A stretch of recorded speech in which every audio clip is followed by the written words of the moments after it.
Hello, welcome to Dead Man Walking. Today's podcast we're going to talk about, zombies. This is a requested video. I know zombies aren't real, and it's very unlikely they are, but it's a good starting point if you're going on about prepping or just survival in general. How are you going to survive the apocalypse? Quite a common question. How are you going to survive the zombie apocalypse?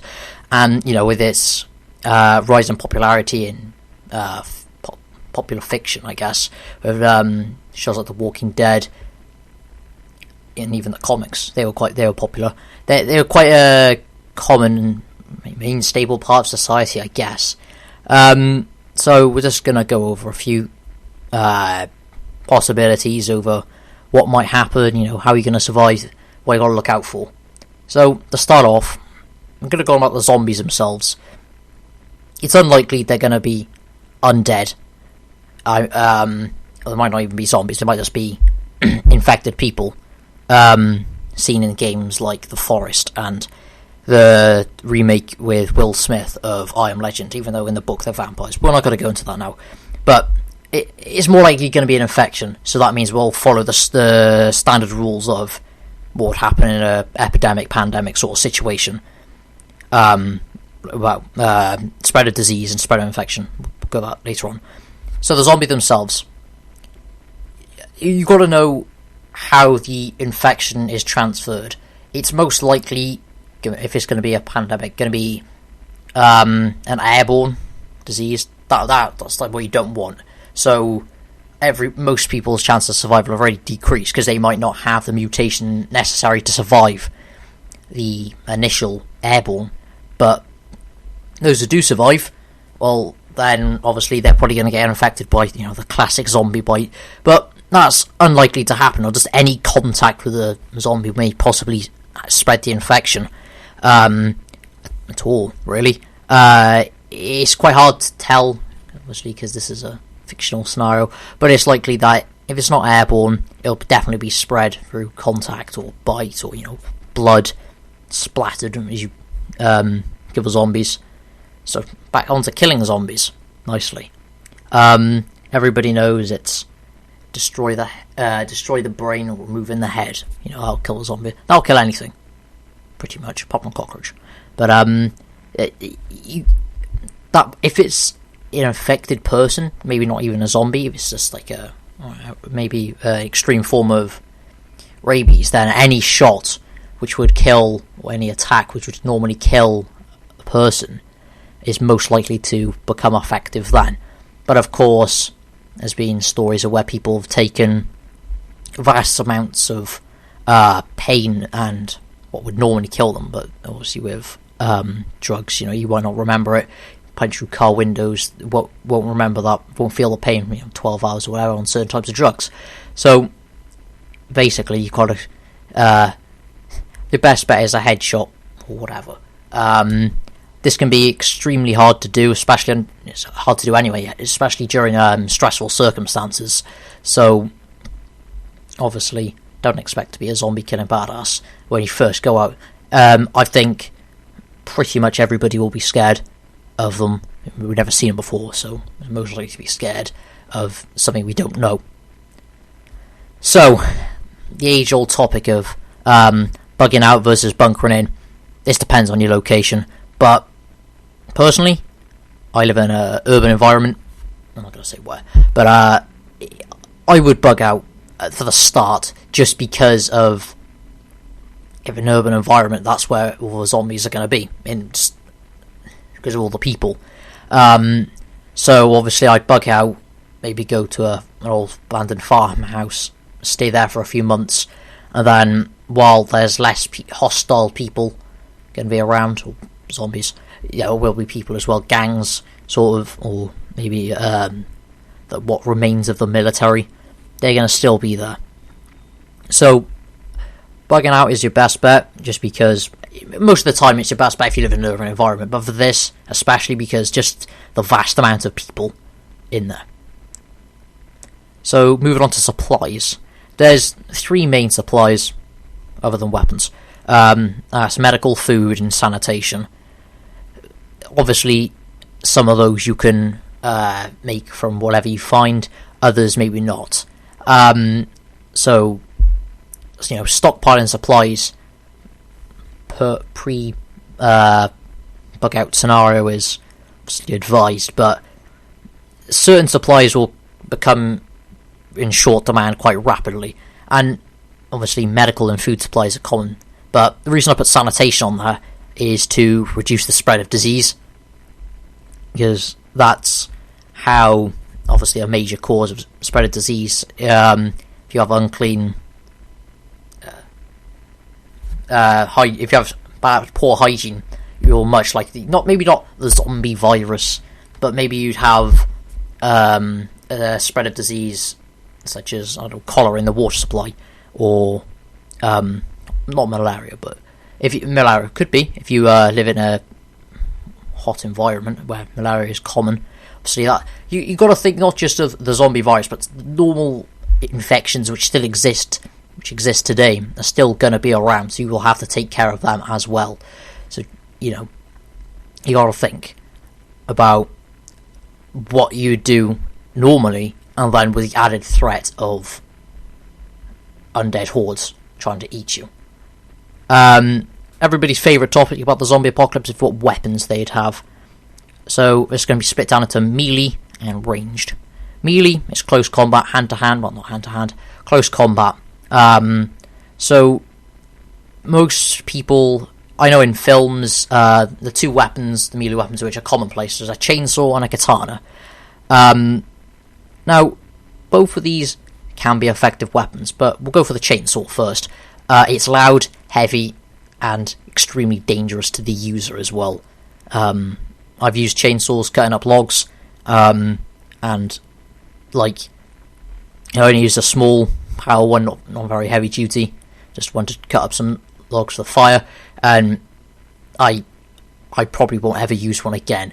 It's a terrifying experience, just because it could bounce. There's a knot in the wood, it bounces up and flings straight towards your face.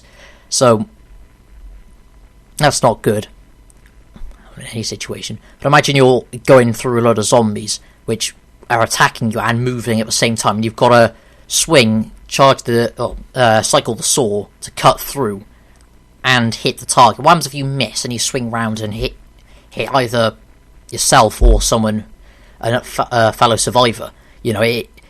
They're horrible things. And then the katana. The katana was originated in Japan in medieval times, and they're quite a collector's item. For some reason, they're illegal in some countries. Don't know why. Ask the government. I know in the UK there's some strange laws about it, like they're illegal unless they were made before 1954, and then they're classed as an antique. But you're allowed the same size sword from, or even larger one, from you could have an English two-handed longsword. That's perfectly fine, but not a katana. Anyway, this podcast isn't about swords in particular. So the katana, basically avoid it. It looks cool. Michonne in The Walking Dead uses it. I can't really think of it. It's a popular weapon in zombie films, TV shows, and even video games. They're very popular weapons. They're often one of the top tier weapons you can get hold of. That is true, they are, but the likelihood of someone possessing one and being expertly trained with such a weapon is very unlikely. A lot of people have them as collector's items because some of them are nice looking swords, I'll admit that, but you don't just expect to pick up a sword and be amazing with it. You don't know what will happen. Anyway, if you do use bladed objects, any blade, this is the problem with blades. Obviously, with a human, you can cut, and then obviously they'll bleed out. Traditionally, zombies don't do that. That's what, destroy the head motif about killing them. But the blade won't, unless you go straight for the skull, it's or decapitate, which is very hard to do, because the katana wasn't used to decapitate people in combat. It was used afterwards, or even for testing the swords, to see how good they were. So using bladed objects is incredibly difficult. So that's why blunt, and you have to sharpen them, they take quite a lot of care.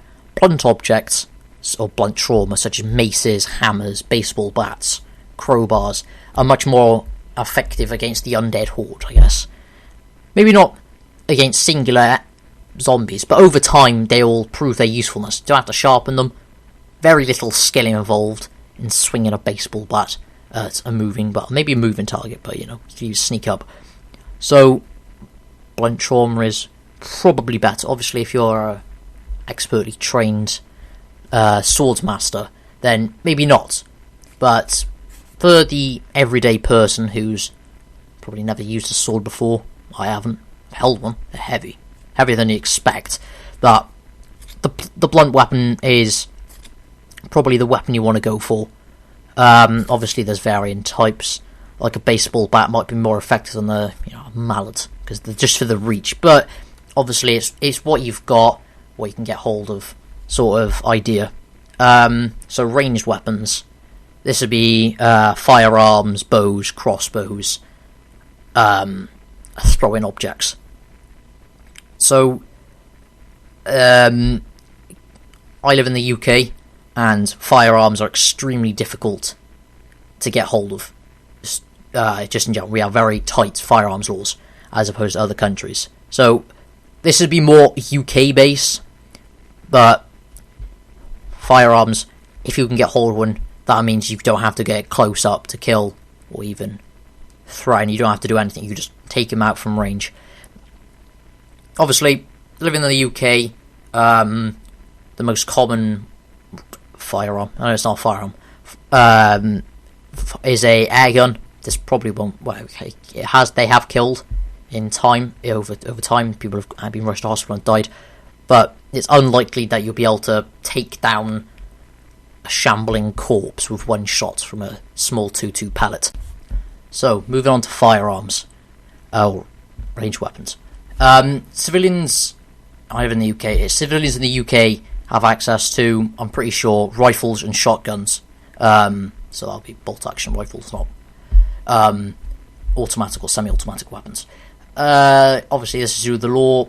That's fine, but a lot of people will then say, "Oh, this is for not just for survival. This is for zombies, not in survival in general. You use a bow or a slingshot for hunting small game." But so that bows and crossbows are much easier to get hold of. Bows more common than others. You can make one and make the arrows for it. Crossbows, in the UK, you have to be over 18, and you can buy one, no licenses. This may be subject to change, I don't know, but the current time of recording that, you have to be 18 to buy one. Obviously, if you want to be like Daryl, please don't hate me, Walking Dead fans, I think it's Daryl. He has the crossbow in The Walking Dead. Obviously, that's a very high-powered crossbow. Due to the draw weight on them. Obviously, these are ranged weapons. Crossbows, they're easier to use than bows, but obviously the drawback is the slow reload time. Some crossbows can be reloaded, I know pistol crossbows, but these have a significantly less power or draw weight than large crossbows, which you have a stirrup to reload them. Just go on YouTube how to use a crossbow and it'll pop up loads of stuff. So that's another thing. So throwing items, so this would be like throwing knives and not explosives, throwing weapons. Again, if you're not trained in them, you probably won't even hit the target, let alone kill it. So you're just wasting a valuable knife or whatever, shuriken, if you use throwing stars. I think you're a shinobi. So that, okay, then we'll go on to more heavy duty weaponry such as grenades.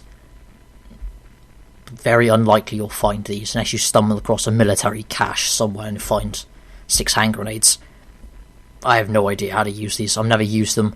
I'm pretty sure self-explanatory, pull the pin and throw them. What's more likely to happen is you'll have a Molotov cocktail, which is normally alcohol, normally vodka, with a cloth dipped in alcohol again. So when you throw it, you light it and you throw, and it will explode, shattering fire and glass everywhere. This is unlikely again to kill a zombie, but it'll do make mass damage everywhere.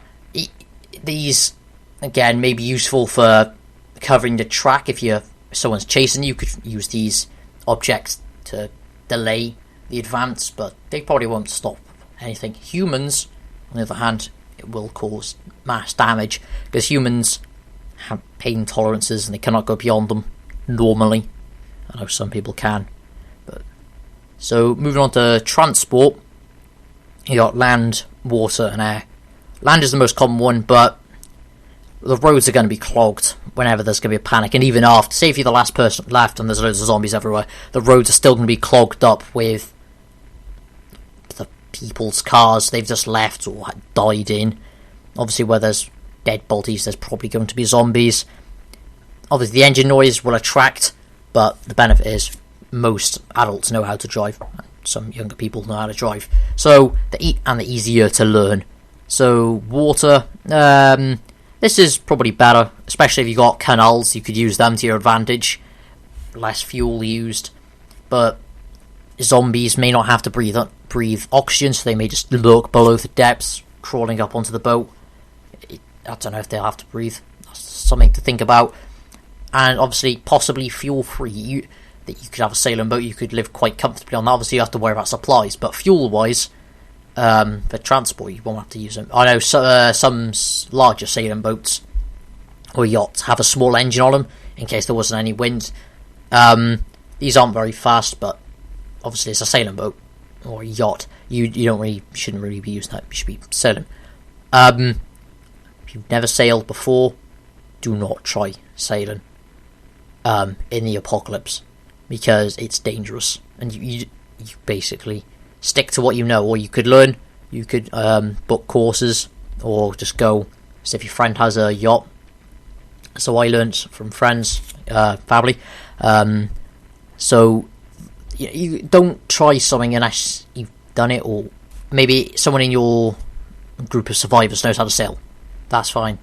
Don't, just because you haven't done it, like, I can't go on the boat. As long as you have someone who's done it before, your chances of survival are much greater. And finally, for transport, air, helicopters, planes. Everybody dreams of getting in the helicopter in the apocalypse and flying to safety, as in Dawn of the Dead, when they're in the mall and they escape in the helicopter. See, these are more specialist than boats, and they use large amounts of fuel, which is another problem, and it attracts a lot of attention from the ground, making you a target. But of course, it's air power. You won't be able to stay in the air forever, but it could be a useful escape opportunity, especially if your maybe your fortification is inland. Maybe you could have a helicopter to escape to another place. If you've been swarmed, limited space on these again, and it's a helicopter. It's an air vehicle. If you have, again, it's especially for air vehicles, if you've had no experience, don't just jump in a helicopter and try and fly. You should have a death wish. Now going on to more searching for supplies. A lot of people I speak to, they say, I'll just go to a military base and they've got food and weapons there. Yeah, that is true, but a lot of the people I've spoken to have never been to a military base. Some of them do tours, some of them have cadets there. So I can tell you they're incredibly fortified, and every country has emergency planning, and they'll be protecting these military bases. So the survivors will be protecting them, so don't think you just stroll in and grab a load of weapons. If you have a job in the military and have access to the military base, the chances of getting supplies from there are much further. I'm not condoning stealing, but if it's the apocalypse and you need to survive, then you gotta do. But don't try and walk into a military base now while there's in peacetime or there's no apocalypse, because you'll probably be arrested or shot. Depends on which country. But military bases are going to be fortified. There's not much chance you can just walk in and take a load of weapons from it. But obviously they will have access to military weapons, assault weapons, that sort of thing, grenades, vehicles, possibly might have air vehicles, tanks, APCs, but these use fuel. You got to combat that. So if you can't go to a military base, second one people to often go for is a police station. In the UK, lots of police stations do not have firearms. only certain ones have armed response units stationed there. So obviously, you won't be getting any weapons, which is the only reason people go to police stations, is to get weapons. I can see in places where all the police are armed, this might be true. They might have weapons lockers in that, or even evidence lockers might have weapons, but the chances of this happening are very slim. So, okay, you can't get a gun from a police station or a military base. Where'd you go? Gun shop or a gun club or a shooting range? Yeah, that will be true, but that'll be what everybody goes for, and including the gun club members will probably go there and fortify that. So that's weapons. That's just when you're searching for weapons. So supplies, obviously the supermarket, but this is going to be packed with everybody else trying to buy stuff. So chaos, possible spread of the zombie virus, or zombies in general being there. This where everybody's going to be. Normally they'll clear out within about 3 to 5 days, I'd say, of a panic hitting, and the only thing is all the fresh stuff will have been gone. So you'll be expecting to be drinking UHT milk and eating tins of baked beans. Okay, supermarkets pretty much out the question. Unless you went there beforehand, if you had an insider knowledge that the zombie apocalypse is going to hit in the next week, you go then and start stockpiling your supplies. So you can't go to a supermarket. Okay, what about the warehouses where they store these distribution centres, rather, not warehouses? Yeah, this would be a good bet, as long as you can get access to them. Obviously, these, again, not going to be as fortified as a military base or a police station, but they will still have security there. Maybe not armed with weapons, but they'll still have protective measures against it to stop theft in general.